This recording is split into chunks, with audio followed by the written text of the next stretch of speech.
Je vais vous montrer que vous pouvez utiliser un iPad au lieu d'un PC dans vos tâches informatiques quotidiennes, avec bien plus de facilité. Voyons comment vous pouvez réaliser vos tâches les plus courantes avec l'iPad. Pour tous ceux que l'informatique effraie, et également ceux qui éprouvent des difficultés et ou une lassitude à utiliser un PC, notamment à cause d'installations de logiciels compliqués, de problèmes de driver, de bugs, de notifications intempestives, de mises à jour quotidiennes, eh bien l'iPad représente une solution idéale, bien plus économique sur la durée que l'achat d'un PC. C'est un appareil sécurisé qui n'a pas besoin d'un antivirus par exemple, où toutes les applications sont centralisées au même endroit et ne présentent pas de problème de compatibilité. C'est parti! Traitement de texte et bureautique. Microsoft Word, Google Docs ou l'app dédiée et gratuite Page sont disponibles sur iPad pour créer et éditer vos documents. Regardez cet e-book que j'ai fait sur iPad. C'est pas beau ça? Et le tout sans clavier physique. Pour ceux qui pensent que l'absence de clavier physique est un problème, les études ont montré qu'on pouvait taper aussi vite sur clavier virtuel que physique. Surtout avec 2 doigts.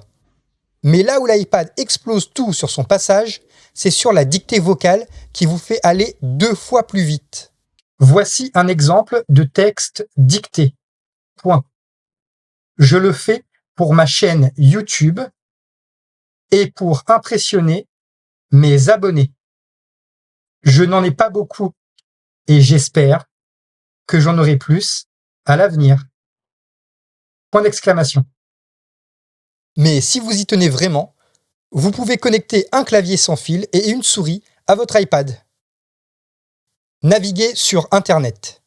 Les navigateurs Internet les plus courants sont disponibles. Safari, Firefox, Chrome, Edge. Et vous avez le choix d'afficher les versions mobiles ou classiques des sites Internet.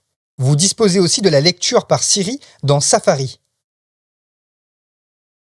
Les panneaux solaires, une solution écologique et économique pour l'énergie renouvelable. Dans un contexte de prise de conscience croissante des enjeux environnementaux et de la nécessité de trouver des alternatives durables aux sources d'énergie traditionnelles, les panneaux solaires se démarquent comme une solution prometteuse. C'est génial! Gestion des fichiers. Utilisez l'application Fichiers pour organiser et accéder à vos documents, avec la possibilité de synchroniser via iCloud. iCloud, c'est le service de stockage en ligne d'Apple. Évidemment, les autres services de stockage en ligne, comme Google Drive ou Dropbox, peuvent être utilisés simplement. Et si vous souhaitez utiliser un disque dur externe ou une clé USB, c'est aussi possible. La communication sur iPad. En plus de l'app Mail d'Apple, les plus gros services email disposent de leur propre app. Gmail, Outlook. Les apps de messagerie comme Telegram sont également dispo. Pour la visio, utilisez FaceTime ou Google Meet selon les préférences des personnes que vous devez contacter.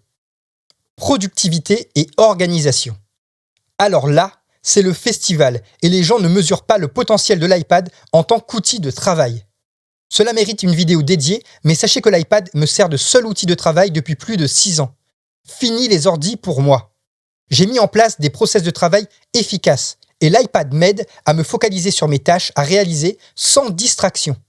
Si vous êtes un ou une addict de la to-do list, du mind mapping, du time blocking et autres méthodes Pomodoro, l'iPad facilite grandement le travail grâce au mode de concentration entièrement personnalisable et automatisable.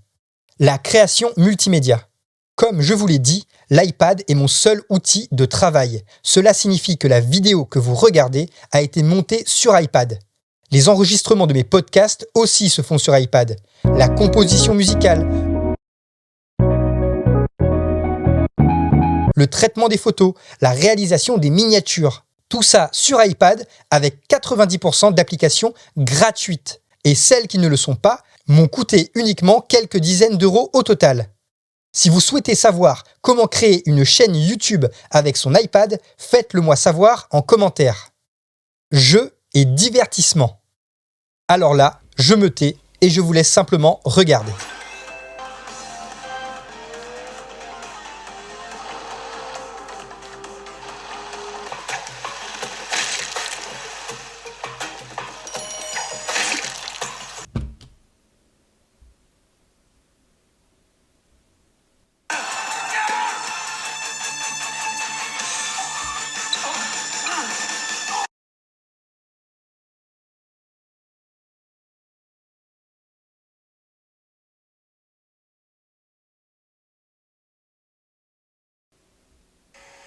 ça sert à rien, c'est vraiment juste pour le style.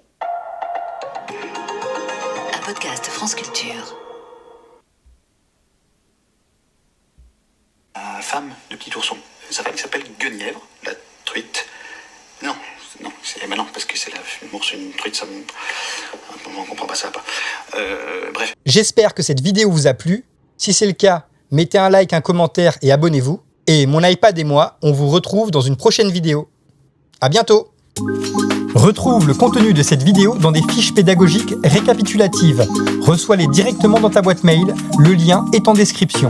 N'oublie pas de vérifier dans le courrier indésirable et valide que c'est bien du courrier légitime. Tu ne voudrais pas manquer tout ce que j'ai à t'offrir, n'est-ce pas ?